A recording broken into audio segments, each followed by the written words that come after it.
So, our 11th week deals with, among other things, secured transactions. Now, there are a couple of things that we talk about or you'll be reading. Some relates to real estate, and mortgages could be considered a form of secured transaction. That's entirely different than the process for personal property under the Uniform Commercial Code, Article 9. So don't cross-pollinate the things. But the idea of a secured transaction is to reduce risk to a lender. Now, that has advantage to the lender, that's obvious. It also means, though, that since interest is in part a product of the risk involved, it reduces the risk.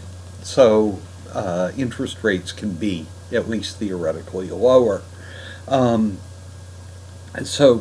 Anyway, Article 9 requires 2 steps. Oh, and by the way, backtracking real quick. Automobiles, New Hampshire is a title state, so Article 9 really doesn't apply to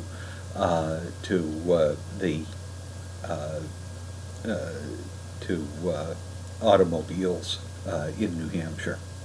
So that aside, Article 9 requires 2 steps. First there's the security agreement, and that contains the essentials of the deal. It's in effect a contract. It has to be signed by the borrower/seller, and really nothing tricky there. The second part is perfecting. There are a number of ways to perfect the security interest. One is possession of the goods. Well, most of the time people want to be using the goods to make money to pay the debt.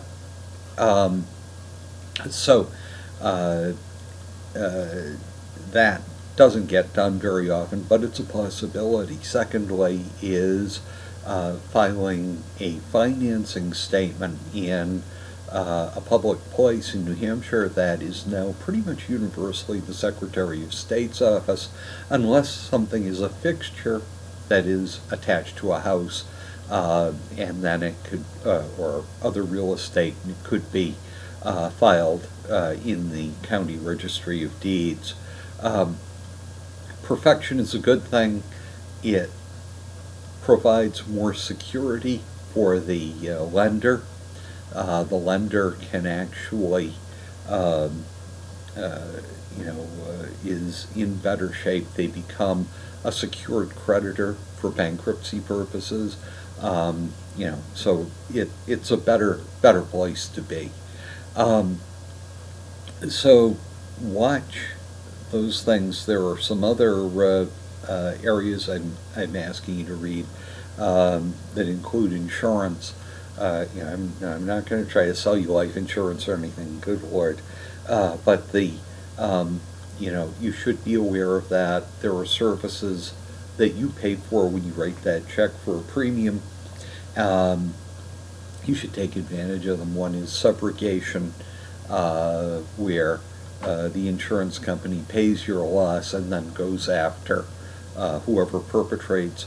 You don't have to wait for the system to work.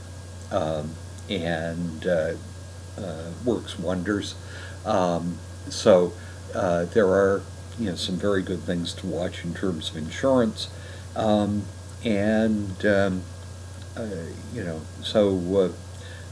anyway, take your time, read through the stuff.